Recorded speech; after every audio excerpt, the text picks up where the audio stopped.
Welcome to Discograffiti's 2025 Patreon membership super drive. Now more than ever with our Beach Boys series underway, much of which will be living exclusively on our Patreon platform, this is the time to join, and I'm going to make it super easy for you. At the lieutenant or major tier, in addition to 3 or 4 shows a week, access to the gigantic archive of Patreon back episodes, and your backstage pass, you'll also get the following. An onboarding call with me during which you'll tell me all your ideas on how to make the podcast you'd like to hear. And whether I use all, some, or none of your ideas, I'll have listened closely and most importantly, gotten to know you. Plus, 3 months into your membership, you'll be eligible to appear on the Discograffiti Soldiers of Sound podcast. That's right, an entire episode all about you, your band, your band's album, your band's tour, or whatever other cool stuff you might be up to. And not only do we make the episode, we promote it for you too. Last but not least, you'll receive a completely free digital copy of Metal Machine Muzak, which otherwise costs $11. Metal Machine Muzak is Discograffiti's double album Lou Reed tribute featuring 16-minute pieces by Lou Barlow from Sebadoh and Dino Jr., Corey Hansen from Wand, Mark Robinson from Unrest, and W. Cullen Hart from Olivia Tremor Control. Please tell all your music obsessive friends. In fact, if your friends do sign up, be sure to email me at info@discograffiti.com and let me know who they are, because I'll be sending you an additional surprise gift on top of everything else as a token of my gratitude. And now, without further ado, the greatest music commentary podcast in all the land, I bring you Discograffiti.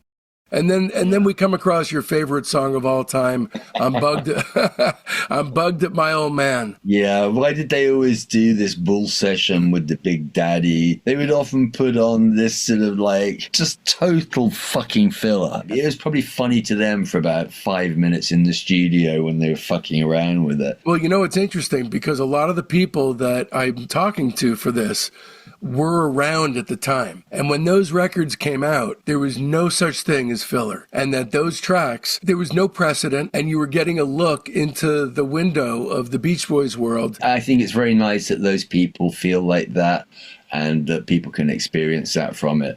But they're wrong, and it's filler. Of some of the worst kind that you can find.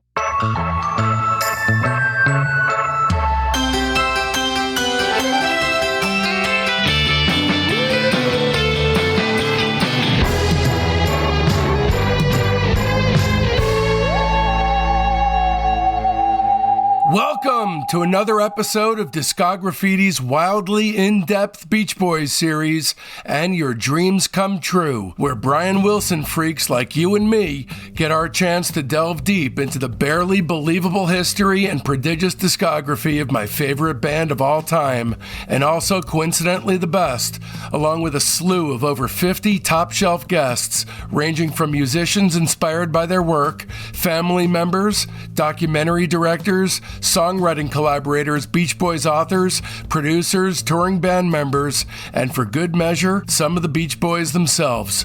I'm your host, Dave Gebrow. Special thanks goes out to Jeff McAvoy and especially co-producers Dennis Dyken and Mark Freed, without whom this series would not have happened. And in this episode, we'll be turning our spray cans on the Beach Boys' 9th studio LP, Summer Days and Summer Nights, along with our special guest, Pete Kember, aka Sonic Boom. Here's just a few of the many things that Pete and I discuss in this podcast. How Pete's obsession with the Beach Boys began, an in-depth conversation about Brian Wilson's first acid trip in April 1965, a consensus on Bruce Johnston's entrance into the band, exactly how influenced Animal Collective's Panda Bear is by the Beach Boys, Brian's absolute hatred of his vocal for Let 'Em Run Wild, and the great filler debate, specifically with regard to exactly how much of it mars this record. If you're a Beach Boys superfan like me, you'll want to turn this free version off right now and opt for the director's cut of this episode on our Patreon page, which features 11 additional minutes of essential material. And you can find it in our Patreon shop for mere pennies at patreon.com/discograffiti/shop. Or better yet, just subscribe for access to the complete versions of all our shows. I recommend the Lieutenant tier at the very least, so you can access those director's cuts, but the major tier is what you want if you want it all. Even if you're on the fence, just head over there because it's finally free to become a basic member. Coming up, we've got Al Jardine, Marilyn Wilson, Don Was, Ginger Blake, Pete Buck, Ira Kaplan from Yo La Tengo, The Cars' Elliot Easton, Don Fleming, Marshall Crenshaw, Russ Titleman, Jerry Schilling, Greg Jacobson, Christian Love, Gary Griffin, David Beard, Probin Gregory, John Cowsill, David Leaf, Don Randy, Rob Bonfilio, Wyatt Funderburk, Stephen Kalinich, Matt Jardine, Fred Vale, Sam Parker, Brent Wilson, Mark Lynette, Alan Boyd, Carly Minoz, and many more. So don't miss out. Open up your listening app right now and subscribe. And away we go then. Today's guest was a founding member of the alternative psych rock band Spacemen 3, which lasted from 1982 until the band's dissolution in 1991. As a solo artist, he is recorded as Sonic Boom, Spectrum, and EAR, Experimental Audio Research. He's played and collaborated with a number of artists, including Stereolab and Yo La Tengo. He's provided the production on MGMT's second album, Congratulations, Panda Bear's albums Tomboy and Panda Bear Meets the Grim Reaper, and Beach House's album 7. His most recent releases include his collaboration with Sinner DC entitled Maps, which is wildly psychedelically pleasing and which I absolutely cannot get enough of these days. Then there's last year's Reverb Party Holiday Collection with Dean and Britta called A Piece of Us, a collaboration with Panda Bear called Reset, and then of course there are the 4 Discograffiti episodes we did together, wherein both of us got the opportunity to meet and speak with a man of true authentic substance for 6.5 peak intensity hours, after which we realized that there was still a hell of a lot left to talk about. That was episodes 183, 184, 185, and 186. In my career doing this show thus far, crossing paths with him absolutely stands as one of my peak experiences in every way possible. And now finally we are back to spill some out for the Hawthorne homies.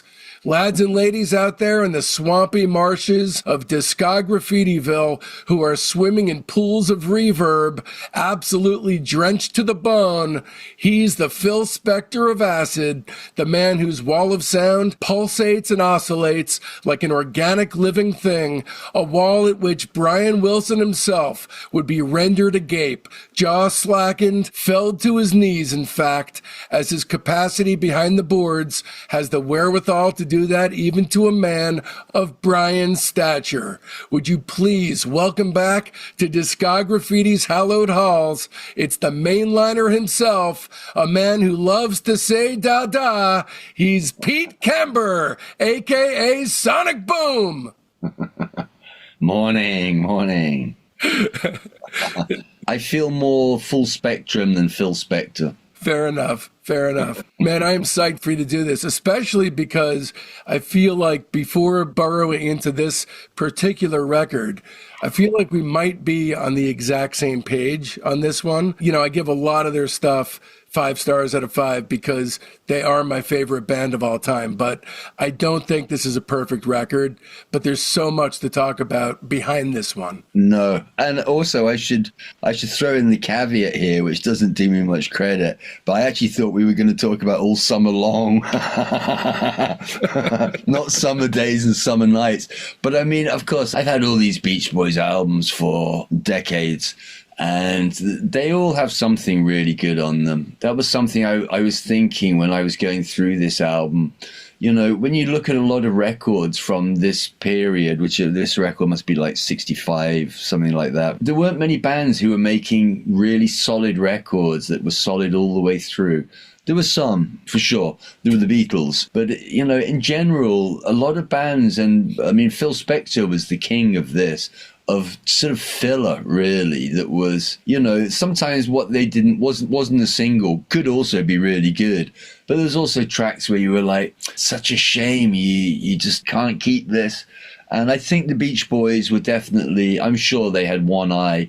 I'm sure after like 62, they had one eye on the Beatles the whole time. They definitely did. They were sending messages to each other in their actual songs. But looking at your discography, which is another thing of pristine perfection, you know, most of the way through, or actually all the way through, you know, a lot of your influences are quote unquote cool. I mean, there's a lot of cool, you know, Velvet Underground, you know, a lot of punk stuff.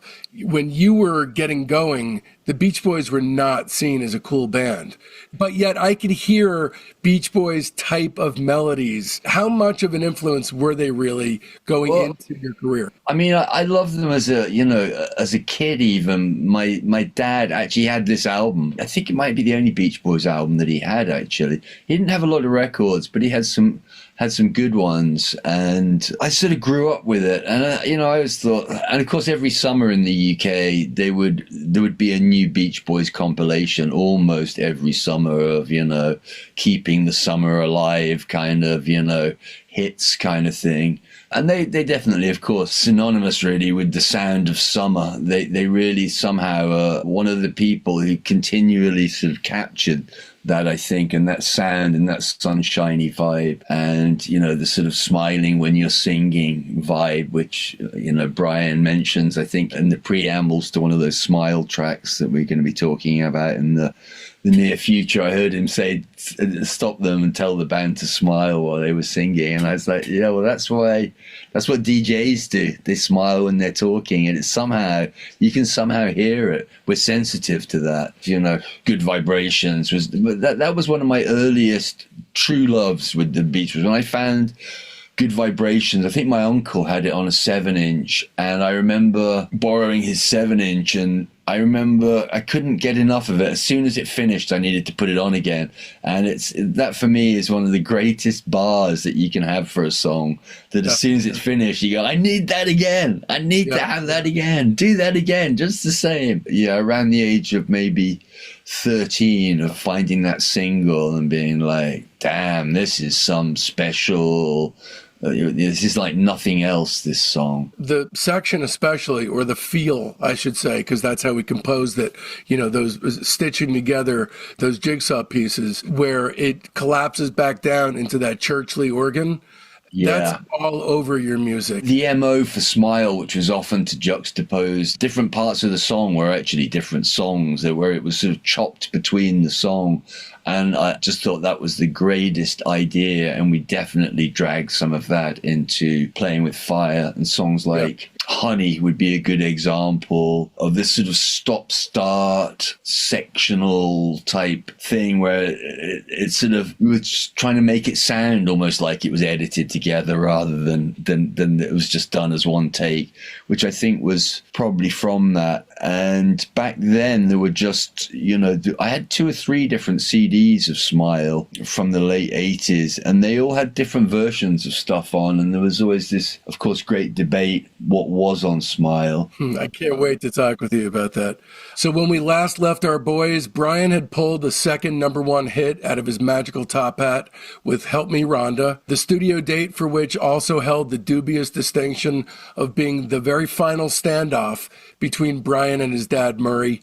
Once his dad started throwing his drunken weight around, Brian presumably toked up with his new buddy Lauren Schwartz and wiped Murray out of his professional life for good, until, that is, 4 years later, he winds up causing all kinds of heartache. He's given Guess I'm Dumb to Glenn Campbell and released today an LP which says everything that needs to be said if an explanation were to be needed for why Brian has decided to stay home and no longer count himself amongst the touring version of the group. On March 8th, Today was released, and 12 days go by March 20th, 1965 is when Summer Days, Summer Nights Sessions begins. Brian lays down a tracking session for a tune with the working title of I Hate Rock and Roll. Vocal overdubs and a mono mix are completed that day. Eventually, the track is renamed Let 'Em Run Wild, and work on it resumes 2 weeks later. Then on March 22nd, the Help Me Rhonda single is completed, and a conversation is held, which presumably changes the direction of this whole thing about the next album. So today, which I'm sure you know very well, the second side is, really contemplative and navel-gazing. Beautiful. Gorgeous, yeah. I like the whole dance theme on side one as well, with the do you want to dance, dance, dance, dance, dance, little sister. I thought it was quite well done, the way they did the sort of party side and the introspective thing. I was never entirely sure of the chronology, but if I had to have guessed, I would have guessed that you can hear Pet Sounds forming on side two. Absolutely. No question about it. In the back of my mind, that could almost have been on Pet Sounds, I feel. No question. Same with actually Let 'Em Run Wild. I think that easily could have been on Pet Sounds. Yeah, I love that. I love that song. And I think it's one of the best songs from this album. Again, side two of this record is much... Actually, it starts getting good at the end of side one. A Girl Don't Tell Me, I guess, is on side one. During this session, what happens is your friend and mine, Mike Love, is insistent that the group's next album be more upbeat and more positive. And at first, during this session, Brian opposes the idea, but at some point along the line of this discussion on March 22nd, he relents. So 1 week later, after that session, work begins on this record, but the mandate is set in stone now.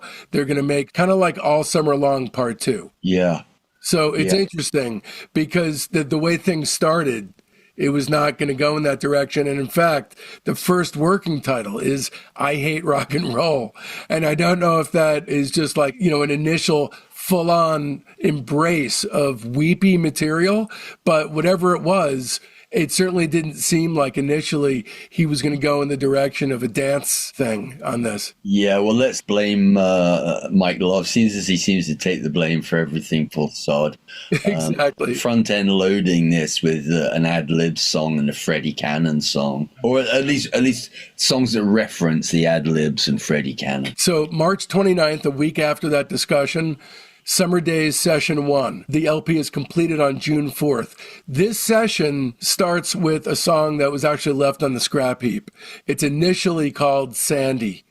I don't know if you've heard of this, but it was then changed. The title was changed to Sherry, She Needs Me. Have you ever heard that outtake? No, I haven't. It's one of the most stunning and gorgeous outtakes.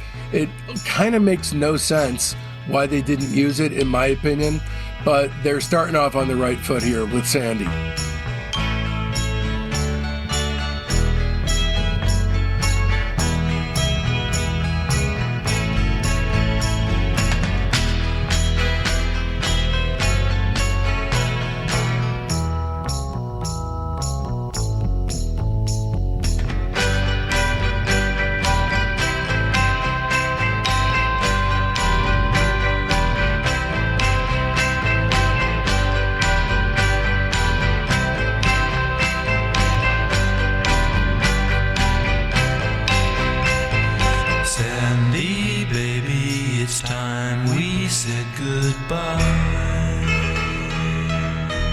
April 1965, Brian experiences his first acid trip after being given the drug by his friend Lauren Schwartz.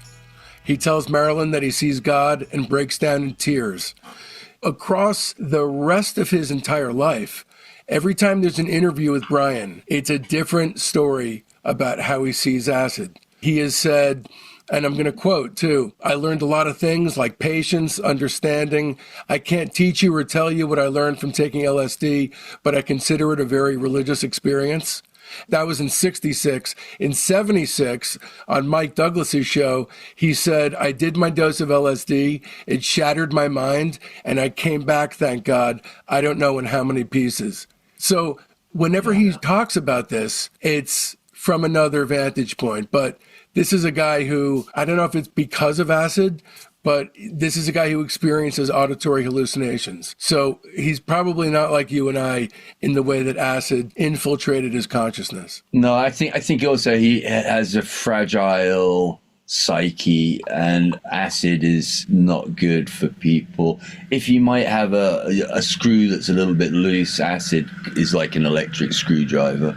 But I think he did acid quite early, right? Like 63 or 64. No, 65. So April 65 is the very first time. Right, okay. Oh, I thought it was earlier than that. 'Cause it was certainly around in California for sure, in LA, and yeah, I mean you had people like Aldous Huxley there. Yeah, he doesn't do it apparently that many times, but the times he does it, it has a massive impact. So this Summer Days and Summer Nights is the very first album that they do that is touched by LSD. And in fact, the introductory section to California Girls was apparently composed on LSD. Yeah, well, it's a beautiful intro. So April 5th, Help Me Rhonda, backed with Kiss Me Baby as a single, is released and becomes the group's second #1 single. Work on California Girls begins on April 6th. The working title is We Don't Know. We Don't Know. And then he calls That's pretty funny. Then he calls it Oh Yeah, and he winds up calling it Your Grass and I'm a Power Mower. The original working title of California Girls. All right, here we go. Your grass and I'm a power mower. Take, what is it, 8?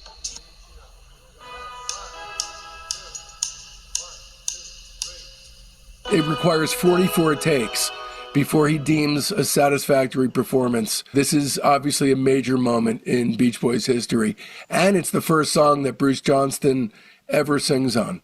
So April 7th, the Beach Boys were in New Orleans for the beginning of their tour, and Glenn Campbell calls them and tells them he's stuck with the Righteous Brothers for a week of touring commitments and can't join them. In a bind, Mike Love, at the last minute, calls up Bruce Johnston, who's a friend of his, and asks if he can find a fill-in. Bruce Johnston was born Benjamin Baldwin, June 27th, 1944. He knows a guy named Ed Carter, calls him up. Ed Carter, who becomes a Beach Boy in the 70s, but is not ready to do it right now. He's studying for his exams. He declines the offer, and Bruce tells Mike that he can just do it himself.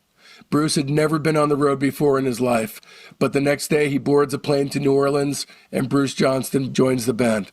Any thoughts on Bruce? He's cool. He did some cool surf stuff with Terry Melcher, right? Yeah, it's cool. You know, he's kind of, I mean, the only one of the Beach Boys who was ever really that cool is Dennis. I think everyone's more or less on the same page with that. The others are they're quite kooky, kind of goofy kind of characters, I think, in many ways. Some more than others. I mean, Carl's pretty cool as well, I'd say. I was going to say, Carl's awesome. The Wilson brothers, without those guys, what do you really have? I mean, even Brian is he's got this very kooky kind of, I can't think of the right word for it, but he has a certain kind of, I guess people would call it dad joke humor these days. He has a kind of goofy sense of humor, I think, which sometimes can work out well for stuff. May 29th, Help Me Rhonda hits #1. And the final session of Summer Days, Summer Nights is June 4th, at which point California Girls is completed. And unbelievably, they start work on it that day to finish it. And it's still not even called California Girls. At this point, it's called Yeah, I Dig the Girls. And at this point, Brian has shifted to Columbia to take advantage of the studio's 8-track tape machine. This date is actually the very first time that Bruce Johnston sings on a released Beach Boys recording. And then we are at July 5th, the release of Summer Days and Summer Nights. It's a 26-minute, 42-second album that peaks at #2. It's the 9th album by the Beach Boys. And like we had talked about earlier, the idea was more fun in the sun kind of stuff. And one thing that David Leaf said that I am completely on board with was that after side 2 of Today, it didn't seem possible that Brian could return to these simpler themes. But for one last album, he found a way to combine Capitol's commercial demands with his artistic calling. And it went all the way up to the top, except for that #1 spot, which had the Rolling Stones Out of Our Heads in it.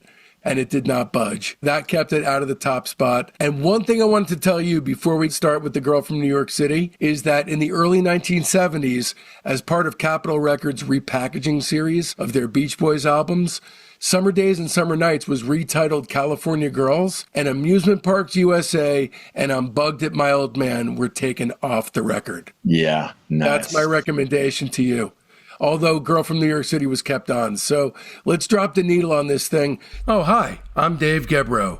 I threw my career as a licensed hearing instrument specialist in the trash, sold my house, and moved to the East Coast with my wife and 5-year-old son in order to focus on making the ultimate weekly podcast for music obsessives thrive. But weekly wasn't enough for me, so I bumped it up to 4 shows a week. Becoming a subscriber to Discograffiti's Patreon gives you access to hundreds of exclusive episodes. As a 2-show-per-week private, you get the weekly show by and for our Patreon family, the Discograffiti Soldiers of Sound podcast. As a 3-show-a-week lieutenant, you'll get early release, ad-free, extended director's cuts of the main show. They're the shows as they were intended to be heard. Plus, you'll gain access to half the Patreon archive and the upcoming Beach Boys Behind the Mirror companion episodes, which will feature dozens of special guests from within the Beach Boys camp talking about and rating their music. But as a 4-show-per-week major, you'll be drowning in a flood of must-hear binge listening, because I'll be bombarding you with episodes about super cool bands that are too subterranean for free Fridays.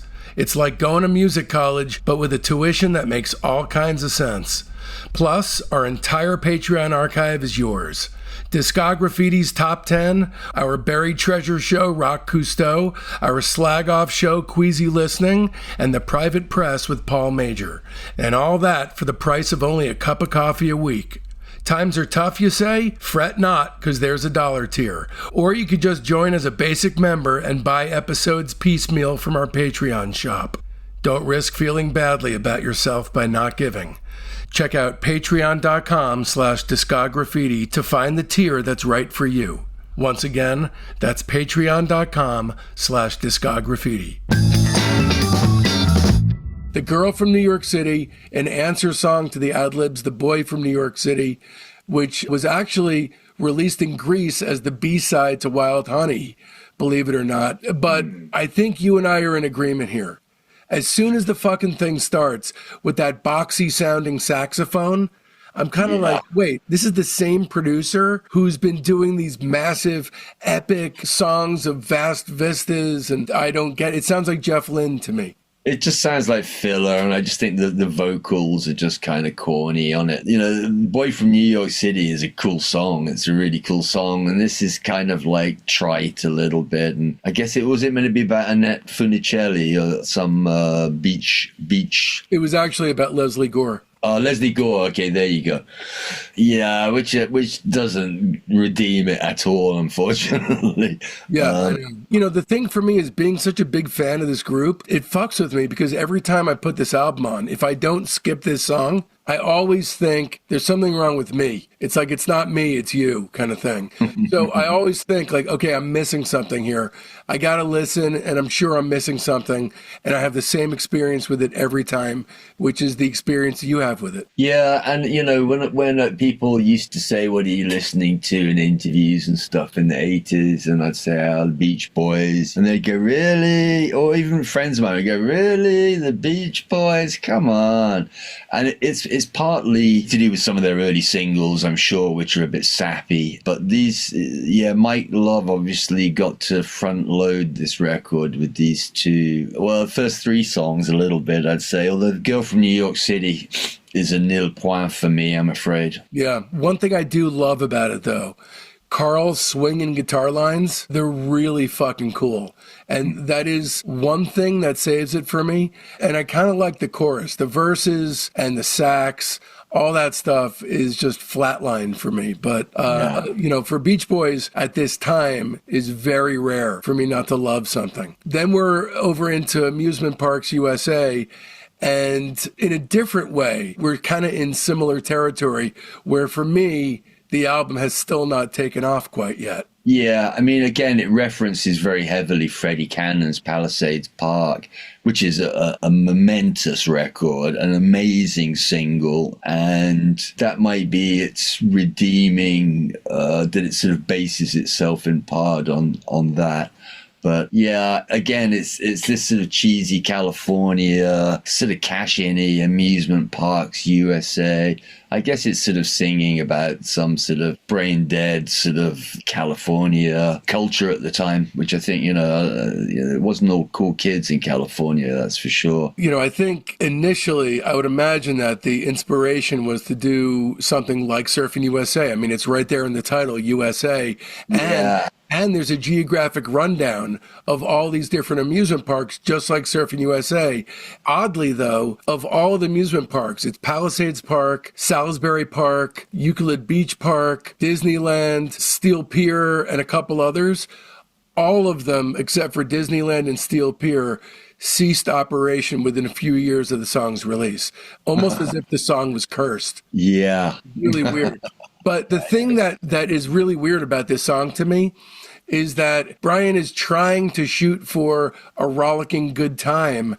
And because mainly due to that maniacal laugh, which is Brian all through the song, howling and cackling with glee, it sounds psychotic. Not in a good way. I think he misses the mark in what he tried to do, and it landed somewhere totally else. I guess it's kind of interesting. It has the Midway Barker, that classic, I forget how it goes. Roll up, ladies and gentlemen, one small nickel, 1/10 of a dime, or however it goes. That's Hal Blaine. That's Hal Blaine, is it, singing that? Interesting. Yeah. Here's a weird thing. This was released as a single in Japan, and it went to number 3.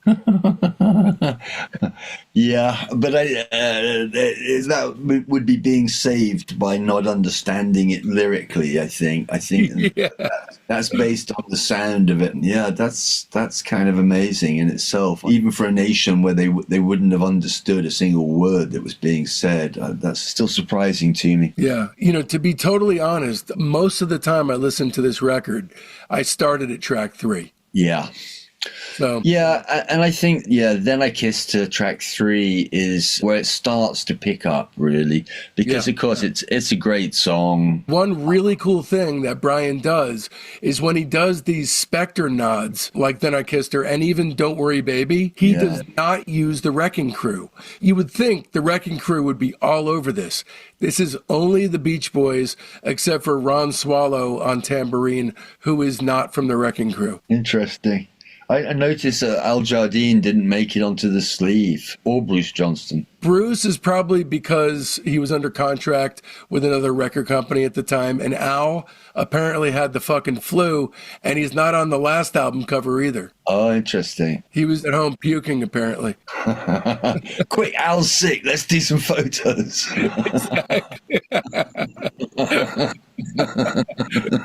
And, during our favorite Beach Boys albums gestation, when it was really starting to take a lot of time for Smile to hit the stands, in April 67, Then I Kissed Her was actually released as a single in the UK as a stopgap thing. I have YouTube's version of this album up front. It's interesting. It has significantly higher views. I guess it's a sort of wedding song. People play it at their weddings or something. Then I Kissed Her. It has 1 million views, and the next highest one is California Girls, that only has 3/4 of that, which is sort of kind of amazing. Or Help Me Rhonda. Incredible. That's amazing. Yeah, I mean, Help Me Rhonda was on 2 albums, wasn't it? So that might be split, but that only has 250,000. I love Al's vocal on this. When I hear Then I Kissed Her, I'm hearing a guy who is so fucking pumped that his vocal on Help Me Rhonda is now at number 1, and he is just so enervated and invigorated, and I can hear it in his voice. It's a great vocal. Yeah. It has a good energy to it. It's pretty tough shoes to walk in. Phil Spector's shoes from that era. That's a high bar to be messing around with, I would say. Props to them for that. And then comes Salt Lake City, which, of course, was written to call attention to the band's pretty sizable fan base in that town. You know, from 63 to 73, the Beach Boys performed at the Lagoon Amusement Park's patio gardens in Utah at least 12 times. They had a big fan base there, and they actually released it as a promotional single in Salt Lake City and pressed 1,000 copies. And this one, I actually pulled a question from the Spacemen 3 Appreciation Society on Facebook. Julian Fumagallo from Argentina, he finds the repetitive guitar tambourine combination of Salt Lake City very Spacemen 3. He wanted to know if there was a connection for you. Not at all, and it's one of my least favorite tracks on this record. And the theme of it, the whole Salt Lake City thing, is pneumatic for me, I'm afraid. But I can see that the Beach Boys, this is what I'm talking about, this sort of slightly goofy, sappy side of them. I can see being big in Utah and Salt Lake City. This is one that never really hit the spot for me, Salt Lake City. I mean, the production and the sound of the song and everything, like the whole album, is nice, but there is no connection at all to Spacemen 3 and that song, and I wouldn't have really been that familiar with it until maybe by recurring or something, I might have been a bit more familiar. This particular song is on Stack of Tracks, where they wipe the vocals off. Yeah. And if you listen to only this track, I think you would maybe hear what Julian was referring to. Maybe not. Yeah, I have that album for sure. It's really gorgeous. I love this song. Oh, interesting. It's interesting with Stack of Tracks because one of the things that really is, I think, illustrative. I guess we'll come to this track later on with California Girls, but the Stack of Tracks, you suddenly realize how much of the song is actually just vocals, and how the instrumentation on California Girls, it's almost hard to recognize it as California Girls without all the vocal layers and harmonies. This is where the album starts getting good for me after this, though. Okay, talk to me about Girl Don't Tell Me. I love this song. I just think it's one of those really pretty sort of Beach Boys, teenage, growing up love songs. And it reminds me a little bit of the Beatles. It has something about it. It could, for me, I can almost imagine John Lennon having written this song and it being on, I guess their albums around this period, like, I guess Rubber Soul and records like that. You want to hear something crazy? It has been claimed that Brian intended to submit Girl Don't Tell Me to the Beatles. And there you go. And he has said that, quote, I even tried writing a Beatles song with Girl Don't Tell Me. Oh, interesting, because it does. Interesting. It's patterned after Ticket to Ride. Oh, is it? Yeah. It's just something about it. I'm entirely unmusical, but I'm instinctive. There's something about it that I don't know why I'd never heard any of that before. It just really had that sort of, almost Norwegian Woodies kind of, that sort of wry sort of introspection that John Lennon was very good at, word plays, and so that's interesting to hear. But yeah, I really like this song. I think it's a really cool one. It's amazing. So Brian was actually on his honeymoon in early 1965 with his wife Marilyn, and the whole fucking song came to him. He didn't have any way to get it down. He didn't have paper and pen with him. He heard the whole thing from start to finish and remembered it well enough to later write down the lyrics on a piece of paper. And it's one of the first songs ever to feature Carl Wilson as the lead vocalist. There'd only been two before this, Pom Pom Playgirl and one other one. Yeah, there's a lot of similarities to Ticket to Ride, and it's on purpose. I love Carl's voice, and it's funny because I was going to say some of the melodic plays in it remind me a little bit of Panda Bear. And he is always forever getting accused, called out for sounding like Brian Wilson. And he always just shakes his head and goes, really? People, that's all they can hear. And I'm like, yeah, dude, they're totally fucking wrong. Everyone knows you sound like Carl. So is he actually inspired greatly by the Beach Boys? I hear it in the music. Yeah, I don't think it was musically. I'm not sure so much. He does love the Beach Boys, he does, but I like a lot of 50s and 60s music. And I'd say one thing that is really awesome with Noah is we have overlapping tastes in some places, but then totally divergent in other places. And I think we both respect each other's taste. But I would say I definitely know more about 50s and 60s music. And he's not such a retro kind of guy, And I don't really think of myself as a retro guy, but I grew up with all those records, and I somehow realized, even as a kid, that what a special era it was musically, and maybe has never been matched since. But he definitely, of course, Pet Sounds and stuff. Of course, he thinks it's a masterpiece, same as everyone. I mean, I hear Beach Boys, but I hear a lot of other stuff at play as well. I hear Love. Like on Sung Tongs, it's almost like a music unto itself that's not even inspired or generated from any other types of music. I think it's a process, really, because the Beach Boys, became known as having this awesome vocal sound. And when someone new comes along that has a really awesome vocal sound, people go, oh yeah, well, it sounds like the Beach Boys. Oh, it's like Brian Wilson, which I think is unfair in general. Yeah, oh, I agree. Another thing that's unique about this song, it's one of the only Beach Boys tracks from this era to have zero backing vocals. Interesting. Yeah. And because it's so approachable and so upfront and, not with all these crazy interlocking parts, there's a ton of covers of this. A ton of people have covered it. Interesting. Yeah. Maybe that's another reason why, because, Noah would never try and do, the Beach Boy, he does harmonies and does vocal harmonies, but he never tries to approach it in the same way that I think Brian arranged for the Beach Boys. So it's a jam. Yeah. And then Help Me Rhonda.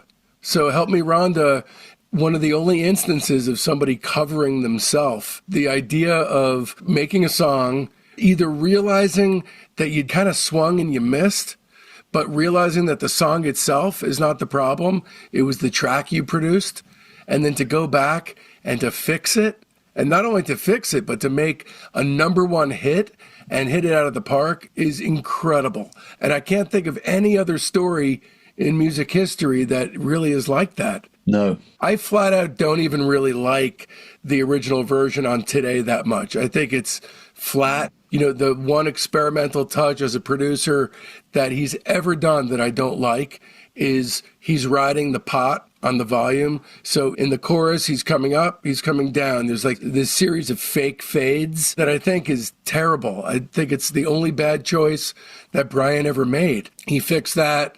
He, adjusted a couple of lyrics. There's a bow, bow, bow part that Mike adds into it, which actually adds a lot. And it's more guitar intensive, whereas the first one had a bunch of ukulele. And even just adding an H. The first one is Help Me, Ronda.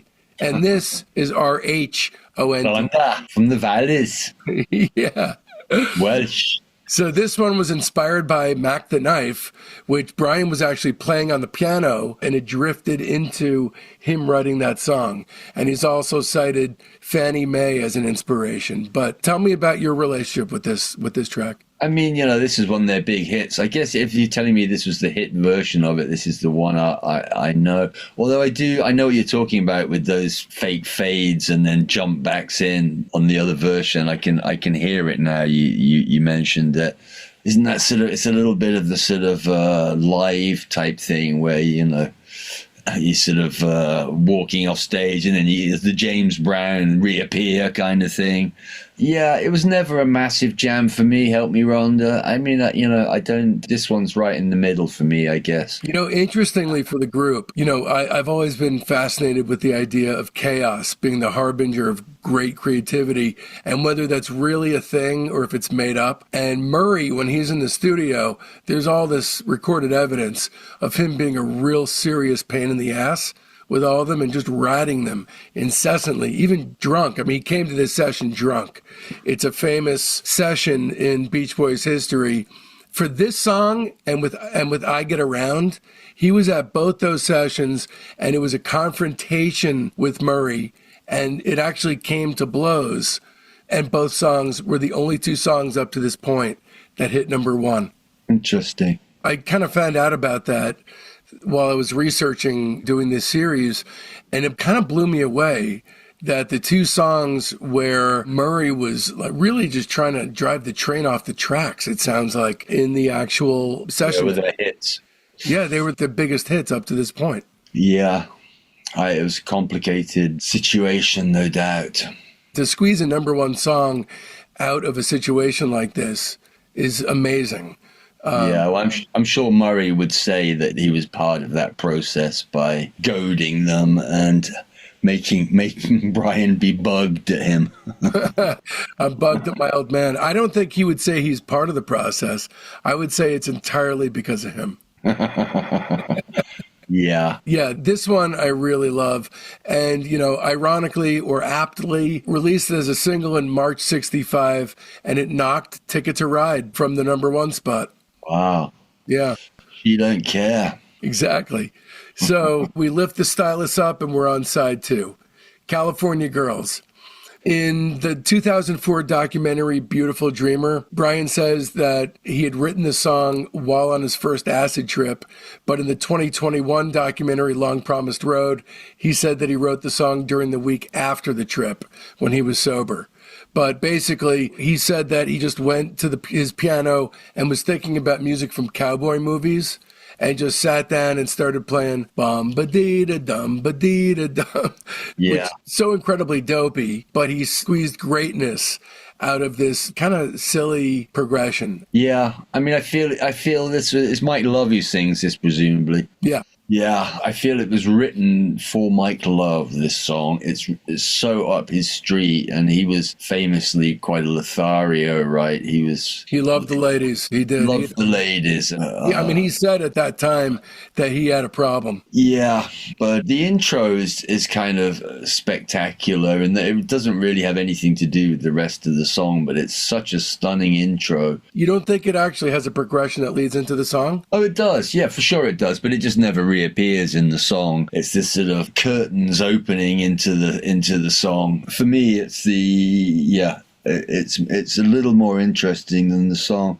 I mean, it's one of these songs that I've probably heard too many times a little bit. Again, it's this sort of they're really pushing this sort of California thing a little hard on it, I think. I mean, something like Girl Don't Tell Me is just effortless and doesn't need to reference any of that. And here we are back to amusement parks, beaches and girls, it's not my favorite subject matter. But then my favorite tracks off this album are not particularly the singles. But yeah, is this the Wrecking Crew on this one? Yeah, this is a whole bunch of people from the Wrecking Crew. Carl is on 12-string, and in fact, this apparently was an eye-opening moment for Brian because Carl plugged right into the console. He was in the control booth with Brian. Brian was directing everybody out there in the Wrecking Crew, and Carl was sitting there with him, plugged in right to the board. Which is one of my favorite ways to record. Cut the amps out of it and just go straight into the desk and work with what you have there. Since Spacemen 3, it's the way I've worked a lot. So I'm highly sympathetic of that attitude for sure. But it also sounds like it's incredibly present, and you almost sound like someone's in the room with you playing that guitar. Even though Brian says, and it depends on the day if you ask him what his favorite Beach Boys song is, but he does say often that it's his favorite record by the group. But he does say he remains forever dissatisfied with their vocal performance, which is amazing to me. But apparently Murray urged Brian to eliminate the orchestral prelude because he felt that it made the song overly complex. It's magical, I think. That intro is... you can start to hear sort of good vibrations type things happening with that intro. This song, it's obviously huge. It was not a number one hit. It was a number 3 hit. But when you hear what was on the top of the charts there, you kind of understand, because at 1 and 2 are The Beatles' Help and Bob Dylan's Like a Rolling Stone. So it becomes understandable at that point. Obviously, it inspired back in the USSR, Sonic Youth's Expressway to Your Skull with We're Gonna Kill the California Girls being the first line. And then David Lee Roth's cover of this song, which also went to number 3. Oddly. But, you know, this is one of the most massive songs to ever go through the music industry, I think. Not always in a good way, you know, as far as objectifying and whatnot. Even when I saw the Beach Boys in the early 90s, here's aging guys with these model-looking women in bikinis strutting across the stage as he's singing the song, and it felt weird to me. It did feel weird. Even as a kid, I was like 18, and it felt a little weird to me. Yeah. One last thing before we move on. So I moved to San Francisco after college, and when I got there, I immediately acclimated by writing a poem for this girl that I liked, and I knew the poem was going to land her as my girlfriend. And when I did that, she called the local radio station and dedicated California Girls to me. And I have that taped. And the way that that made me feel, my ultimate experience with the song, I always think of it. And I just had to throw that in there because the way that that made me feel, there was a little bit of that mythological, even though San Francisco is not what the Beach Boys were singing about, it was Los Angeles, but there was that sort of mythical and almost Joseph Campbell-like thing about California, just in hearing that on the radio with that dedication.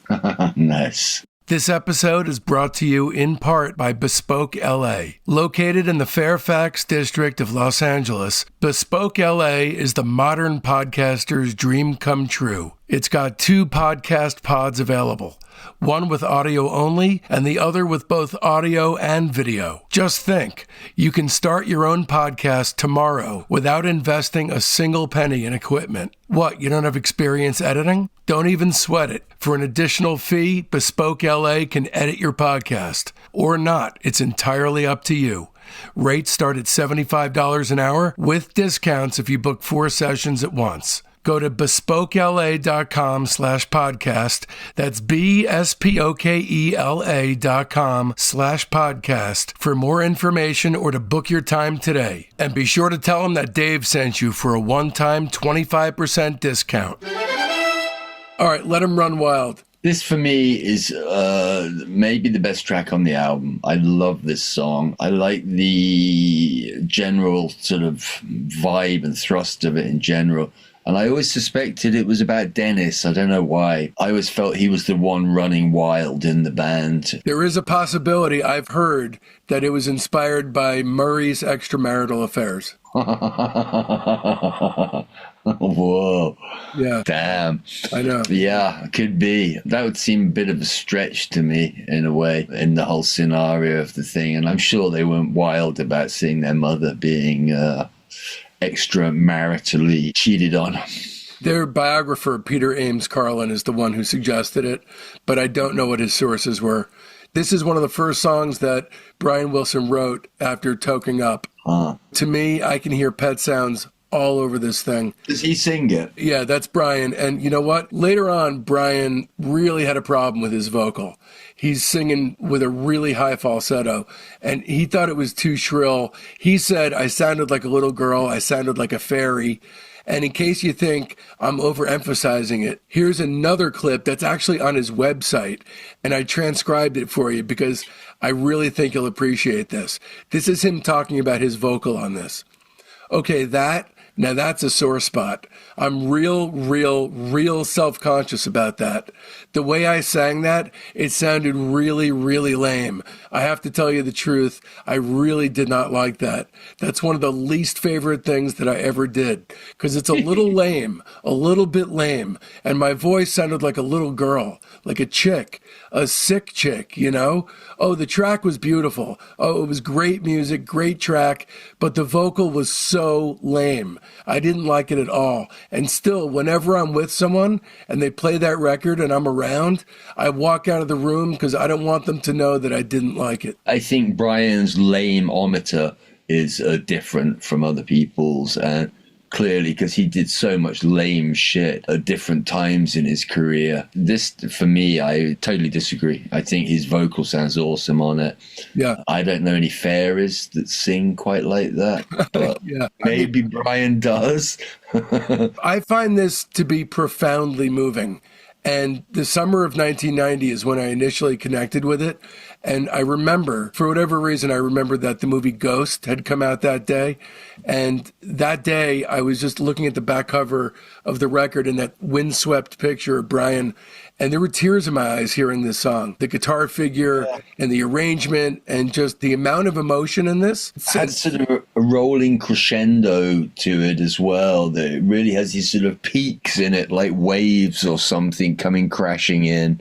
It's a shame he always felt like that about it, but I think it's really one of the nicest tracks on this record. I think it's one of the best songs they ever did. All the guys, or at least Carl Dennis and Al, feel that way, because Al said, in terms of the musical direction Brian was going, I always thought that Let 'Em Run Wild was the turning point, the beginning of that phase when things began to get more complicated.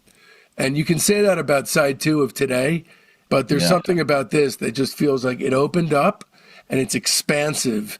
That was more inward looking. This is like just massive. You know, this is the B-side to California Girls. Yeah, was it? Yeah. Amazing. Was it a single in its own right in some places? No. Oh, interesting. No, amazingly, no. It was certainly good enough for it, but it never was. Yeah. And of course, you know, you have the Wrecking Crew all over this one. And then, you know, a much simpler song follows it up. In my mind, I always appended Girl Don't Tell Me with You're So Good to Me.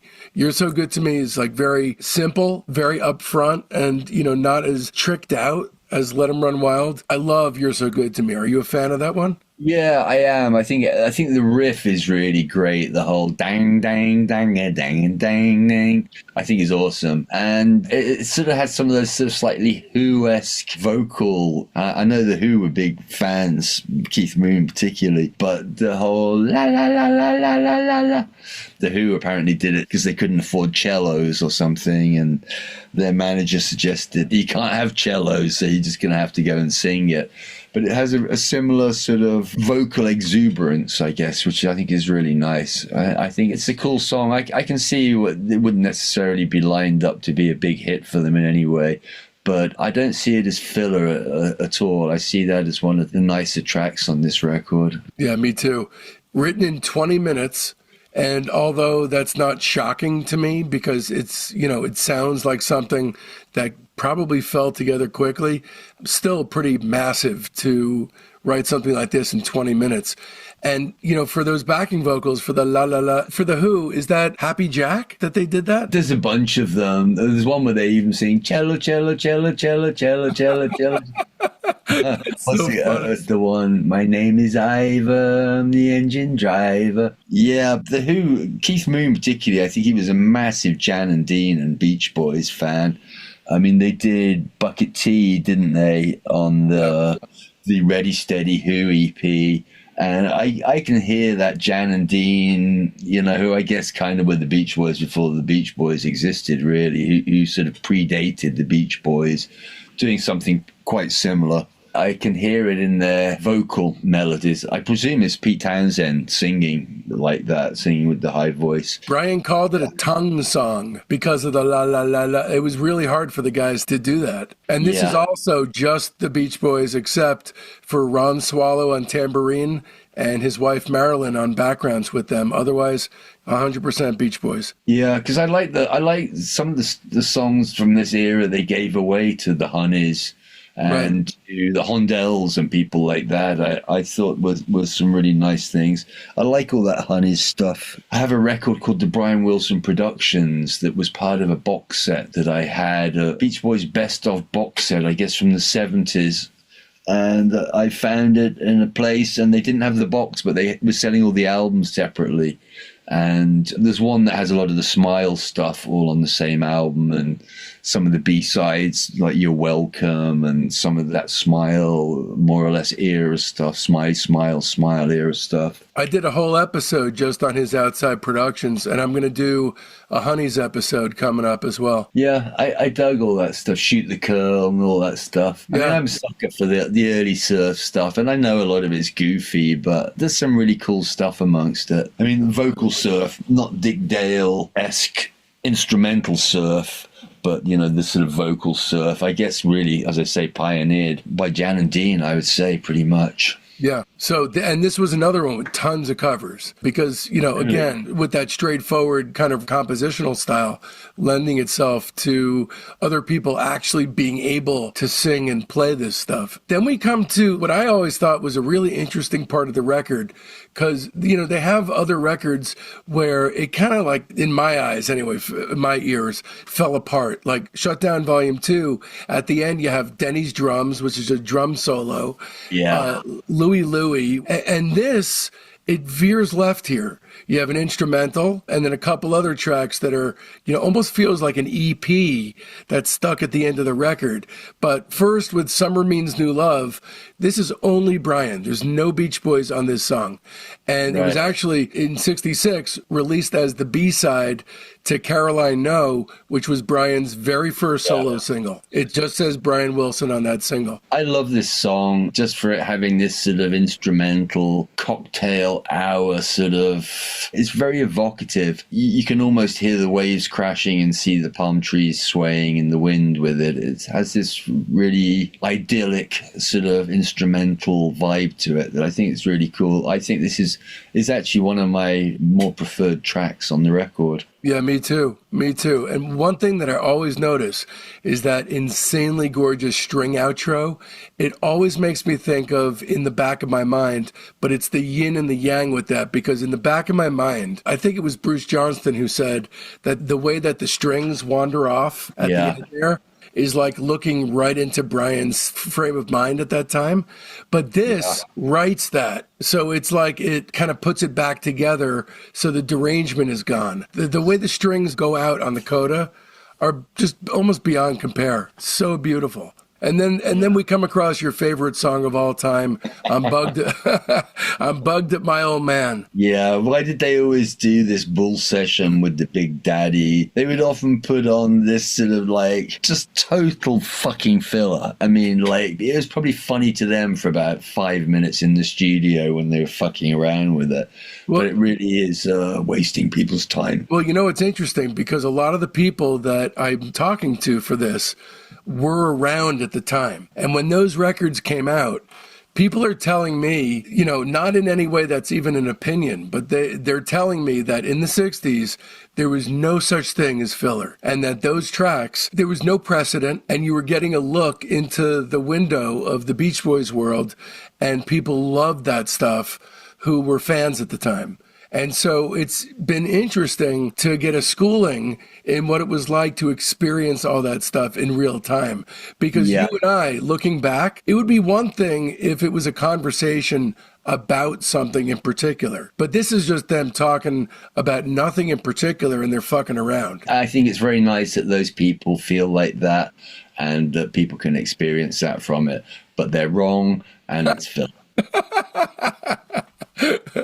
Of some of the worst kind that you can find. That's where my divining rod lays with this. Instantly, when I listen to stuff like that, I'm like, oh, come on. I'd rather have had, like, She's Not the Little Girl That I Once Knew or something like that. That would have been a legitimate song at that point in this album. But I'm Bugged That My Old Man is like, it was school about to finish. Yeah, I guess it is. We're near the end of the album. It has that sort of vibe to me. But I'm thrilled the rest of the Beach Boys think it was a masterpiece. No, I don't think anyone's saying that. I don't love this song. If you love this song, then you're making allowances for it, I think.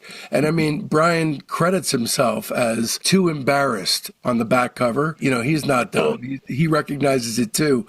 But what I like about it is that if you don't know about Murray and what went on in their house, then it sounds like any stupid generation gap disagreement that anyone could have with their dad. And you can connect with it on that level, but then you learn more about the Beach Boys story. And once you find out about their relationship with Murray, for me, my relationship with this song changed. And it didn't become my favorite song on the record, but it became more significant, I would say. And I'm glad it's over quickly, but still it became more significant. And there's a mid-70s TV special performance that the Beach Boys did on a show called It's Okay. And the Beach Boys kind of laughed their way through that version, which is nice to hear because even though it presents itself as like a comedy song, there's a lot of fucking pain packed into this song. Yeah. I could have given it a little more time if it was on like Beach Boys Party or something like that, which is, has plenty of goofy moments, but it's kind of done quite well on that album, I think.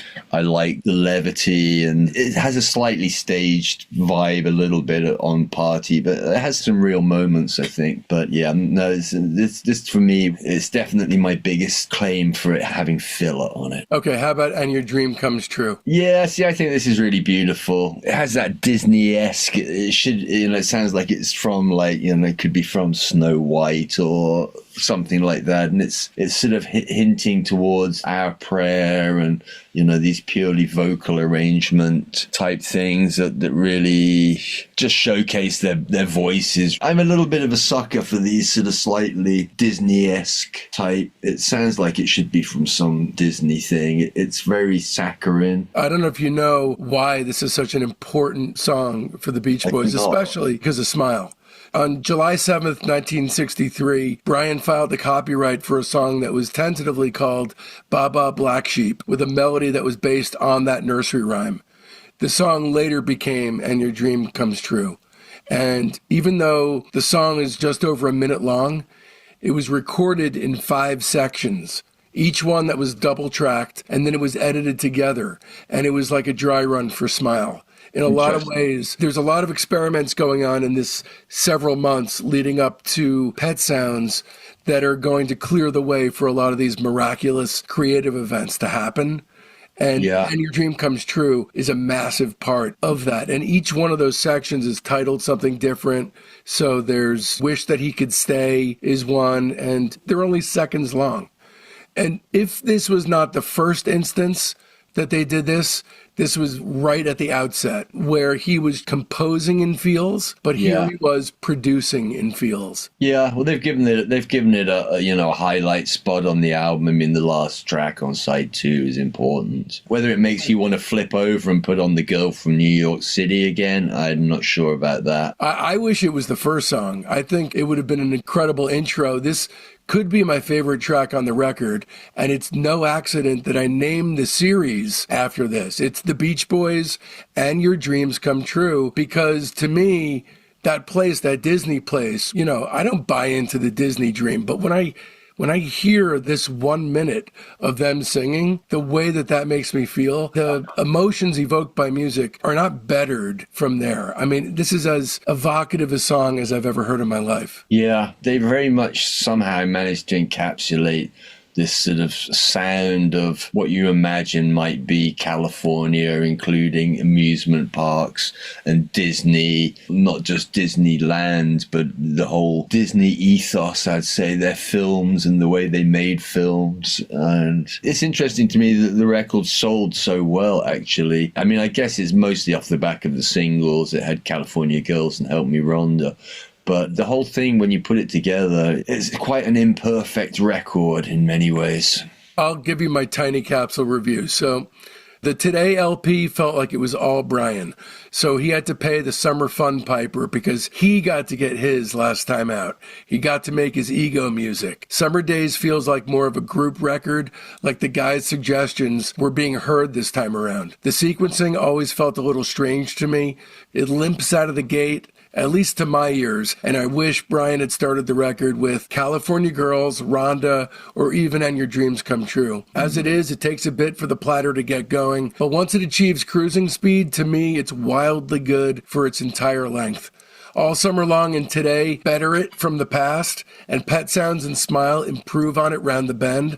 So it's something of a black sheep for me from this era, but only in comparison, because it has to be said, Summer Days is loaded with amazing songs from top to bottom. It just doesn't have the kind of binding cohesion that those aforementioned records boast, and it's got a few songs that I'd only classify as solid, which in 65 for Brian was a total rarity. I'm going to give this 4 7/8 stars. I know you're going lower than that. I think if they had put this album out as an 8-track LP, which would have been shortchanging in that era, but there's 8 great tracks on it, and for me there's 4 that I can just live without, although we disagree on some of those, I think, like Salt Lake City. But unfortunately, like you say, by comparison, it doesn't stand up well to the records either side of it. Not because some of the tracks aren't individually good, but I'm glad they finally got over this putting some goofy track on, which I would say that I'm Bugged Up My Old Man or Bull Session with the Big Daddy type thing. It's just sort of like, I don't know, it's just not that interesting to me. But I would give it... I'm going to go a lot lower, I'm afraid. I'm probably about 2.5 to 3 out of 5. Let's call it 2.75 out of 5. Wow, that's lower than I thought you were going to go. We actually agree on more than we don't agree on this one. You know, I've never sat fully comfortably with how the record was sequenced. And, you know, I'm actually doing another run at this record with a round table of people who I know are just like gaga about it. And I love where you're coming from with this, because there's a lot of idolatry in the Beach Boys world where everything, you can find a way to love it. And so, you know, I agree with you, but I just love the Beach Boys so much that even stumbles like I'm Bugged Up My Old Man, they don't bother me as much as they would somebody who it's not their favorite band. Yeah. I mean, they're up there in my favorite bands for sure, but I'm still, I don't know if discerning is the right word or just plain picky. But I'm definitely the latter and maybe the former. Fair enough, man. So Nathan Leese from the Spacemen 3 Appreciation Society asks, Pete, which of the album's songs would you most like to cover if you haven't already? Covering. I mean, none of these scream to me as a song that I could do and get away with. My idea of a cover is really a song that you do and people actually could believe that you actually wrote it. It doesn't sound like you walking in someone else's boots. But I'd probably Girl Don't Tell Me if I had to. You said there's a lot of covers of that. But I mean, mostly these songs are out of my ballpark anyway. The arrangements and the chord structure, the complexity of that, even though it's not his most complex, it's beyond the lowly fields which I tread. By the way, I know we didn't talk about it, but that record, Maps, is really, really solid. I mean, I listen to it a lot. Nice. I'm pleased you enjoyed it. It was something we did for a live performance in Switzerland. We created that collection of songs and a film to do a sort of, a one-off performance of it. It's from over 10 years ago now. I forget exactly when it's from, but it's around 10 years ago that we did it, and it just took a long time to materialize for various reasons, but I'm pleased you're enjoying it. Thank you. It's excellent. It's got high replay value. I mean, the way that I listen to it, when it goes to the end on my phone, it starts over again the way that I have my thing set up, and I don't normally shut it off. It just sounds great over and over again. So I'm going to ask you 3 questions that I ask every guest on this series, and I know what the answer to the first one is. Is this your favorite Beach Boys album? Yes. No, sadly not. What is the last great Beach Boys album? Fuck.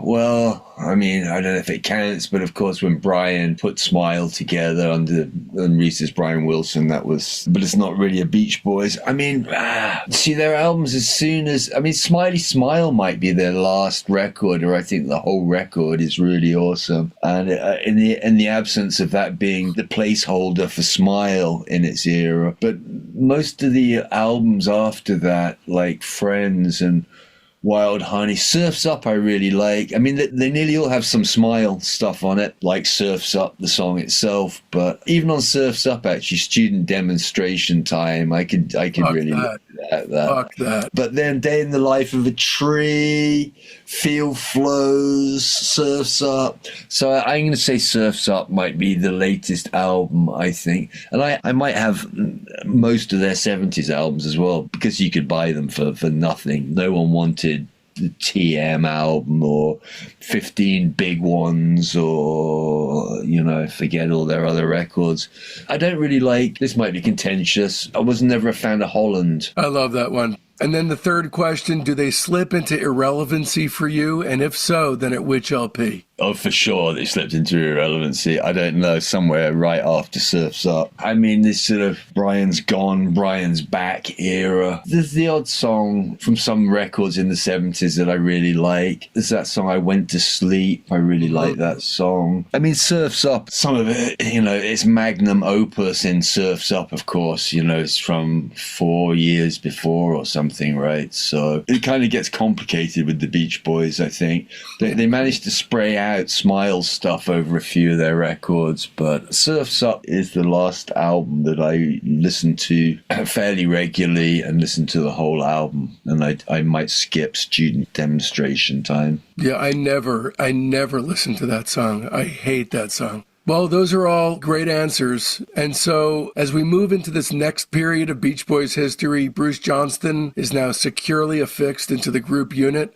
They've just celebrated their second number one hit with Help Me Rhonda. Murray is finally completely out of the picture, kinda, sorta, anyway. And Brian has satiated Mike and Capitol's thirst for upbeat material with Summer Days and Summer Nights.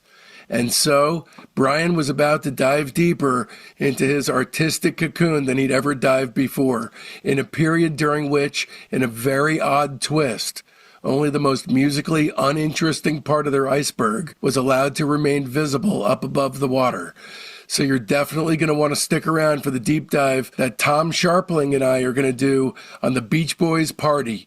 Because how else are you expected to know that this was one of the most musically intriguing and growth-intensive eras in Brian Wilson's history? See you then. And Pete, I cannot thank you enough, man, for coming back on. Talking with you makes me want to talk with you more.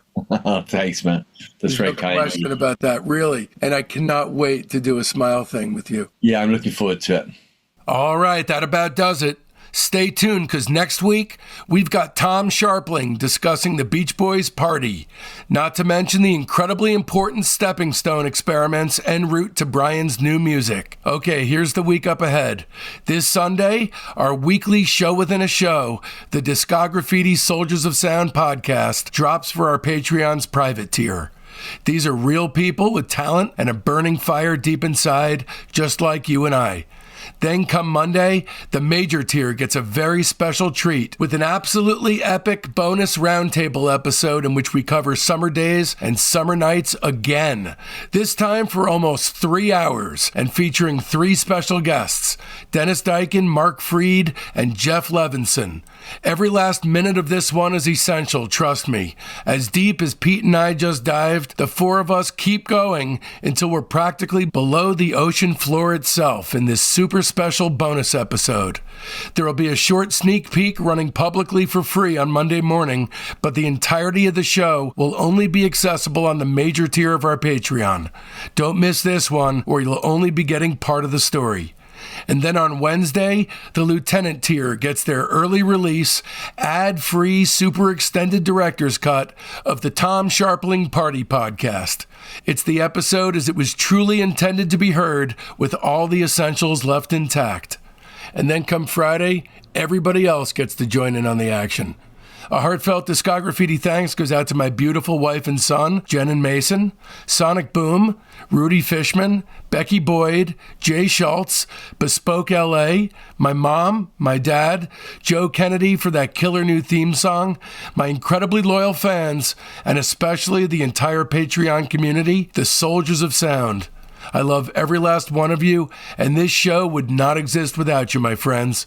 Speaking of friends, it's high time for some new ones.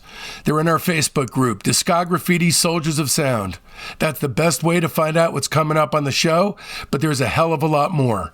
You get recaps of the day in music history, the ability to pitch questions to guests, polls that put you in the driver's seat on guest and band decisions, access to a thriving creative hub if you're looking for a collaborator, and much, much more. So make sure you don't miss out. You can find the link to the Discograffiti Soldiers of Sound Facebook page right there in the show notes. And if you don't mess with the Zuck, no sweat. Just email me at info@discograffiti.com and I'll keep you in the loop. So now that it's done and you want more, another way to dive even deeper into the classic rock and roll from the 1960s is to go to the Beach Boys Season 1, Catch a Wave, 1961 to 1964, from episode 189 on, the Righteous Brothers Bill Medley interview, that's 181 and 182, my interview with the Free Design, that's 160 to 162, my epic interview with the Mamas and Papas Michelle Phillips, that's 141 to 159, Blood, Sweat, and Tears, that's 137, my 12-hour interview with Terry Kirkman and Jules Alexander from the Association, that's 109 to 113, Vashti Bunyan reading her entire output, that's 103 to 104, Sergio Diaz from Os Mutantes, that's 86 and 87, Bert Summer, that's 83 and 84, Sweetwater is episode 79, a tribute to David Crosby, 77 and 78, Andrew Tuttle rates the Monks, 74, Jim Florentine on Black Sabbath is 64 to 68, Lou Barlow on the Zombies is 59 and 60, Marvin Gaye biographer David Ritz rates Marvin Gaye, that's 45 to 47. Blind Faith is 43. Anthony Fantano rates the Velvet Underground, it's 32 and 33. Bob Forrest rates the band is 25 and 27. Monkees manager Andrew Sandoval rates the Monkees, that's 22 and 23. Don Randy rates David Axelrod as 17. Badfinger is 16. The Bee Gees is 10 and 11. Sly and the Family Stone is 5, 6, and 7, and Pink Floyd is 1 and 2. And of course, be sure to mark your calendars, because next Friday, April 4th, we're coming at you with our Tom Sharpling party. Trust me, you're not going to want to miss it. And so, from now till then, don't let our youth go to waste, lads and ladies. It's Discograffiti!